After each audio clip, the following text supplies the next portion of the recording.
Let's do our last question before we wrap up the show. Lance, who's this from? Okay, so this comes from Ernest from Boston, Massachusetts. Hello, Ernest. So, with everything he is doing lately, is Cam Newton pleading for a return to New England by praising Bill Belichick? Absolutely not. I found his comments, I think a couple days ago, talking about Belichick to be very, very candid. I think that's his actual opinion of Bill Belichick. And if he had a bad opinion of Bill Belichick, I don't think he was going to bring it up.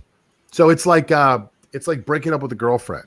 So I've been lucky enough and unfortunate enough at the same time to have a lot of relationships in my life.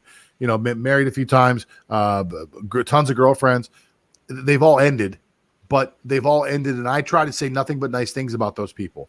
So there are a lot of bad qualities about the people that I broke up with. Obviously, we all have bad qualities. I choose not to live in those moments of those bad qualities. Instead, trying to remember the good things. Now, I do that partially for them because I don't want to say bad things about them because I was with them at some point. There's no reason for me to speak poorly of somebody that I spent a part of my life with.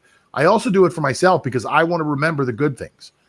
And so with that combination, I'm going to guess that Cam Newton, if this is his last year, if this truly is the last year that Cam Newton plays football, and he wants to leave on a good note. I don't think he wants to leave burning down the house. And I think that maybe he actually genuinely had some strong feelings for Bill Belichick. Like, I enjoyed playing for you. I learned a lot. You know, the things he said, I don't think were things we haven't heard before. Bill Belichick is a scholar of the game. Everybody talks about Bill Belichick talking about players from Lawrence Taylor back and just going into like showing you game tape that he has. Like, it was the way his father showed him football. That's how Bill Belichick has been brought up. He loves the game of football, not only today, but the game of football going back all the way back into the 40s and 50s. So I don't think Cam Newton said anything that isn't true that I haven't heard about Bill Belichick before, and I do not believe that it was used as a pathway to get back to New England. Would he like to play for New England again? I'm sure he would. I'm sure he'd like to play for somebody. I'm not sure he wants to go back to New England, but I'm sure that he wants to play for somebody. So maybe it's all part of polishing up his image to end up as a quarterback for somebody. But to me, I'll say the same thing I've said all year long. You listen to Cam Newton talk in that interview and how he explains what's going on, how he adds the nuance in the conversation. And Cam Newton to me is a guy that should be sitting in a Monday Night Football booth next year as one of the guys talking to us about the game. But what do you think? Do you think this is all trying to get back in Bill Belichick's good graces? No, I don't think so because throughout the years, Cam Newton has been one of the players who has always kept it 100, whether he is sad, devastated, frustrated, or just plainly happy. Remember when he lost the Super Bowl and the newsmen were interviewing him and he couldn't say a thing because he's keeping it 100, that he's really frustrated during that time.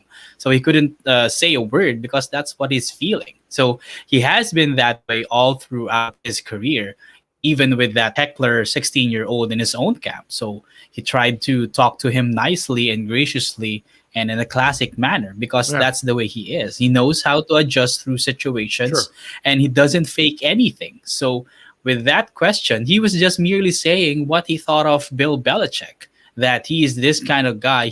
And again, going back to your rant days ago, wherein the mainstream media doesn't get it right, here's one classic example about Bill Belichick. Bill Belichick has been built into this Emperor Palpatine kind of player, or coach rather, that he controls everything and he's no cool. He doesn't have any funny bone in his body. Well, apparently he does. He has a lighter side into him. He has a good side into him that not a lot of people know. And Cam Newton just opened up a different side of Bill Belichick's personality. So now we would see Bill Belichick in a different light now because there's a testimony from someone who played for him last year that he is this kind of guy. And for all the criticism for Bill Belichick, for all the criticism about Cam Newton, let's not forget that the Patriots still won 7 games last season, despite a receiving core that is not better than any college receiving core. I mean, Alabama's receiving core was way better than New England's receiving core. Way better. So with that kind of receiving core, you still won 7 games. That's a good season for all indication, and that's a testament to Bill Belichick's genius. Yeah, actually, really hard to disagree with that. Really hard to disagree with that. If you guys have any time, the NFL Network did a special last year talking about the greatest players of all time, and Bill Belichick was part of the roundtable.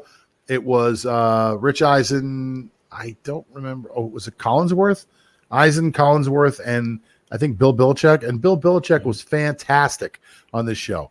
And I just think it wasn't like, he's not a TV type of guy, but he was fantastic. The amount of knowledge and the reverence he had for some of these players and how excited he was to sit across the table from Jim Brown or Emmitt Smith or even Tom Brady and just talk football was really, really awesome. It's just fantastic. If you get a chance to watch it, shows you a side of Bill Belichick that you probably don't ever see in anything else. So anyway, that wraps up the show for right now. Lance, it was great to not see you today. I can hear you, but I can't see you. But it's great to not see you today. Thank you all for listening out there. Thank you guys for your comments. It kept the show really flowing. And we'll see you next Tuesday at 10 a.m. live on Facebook and on YouTube.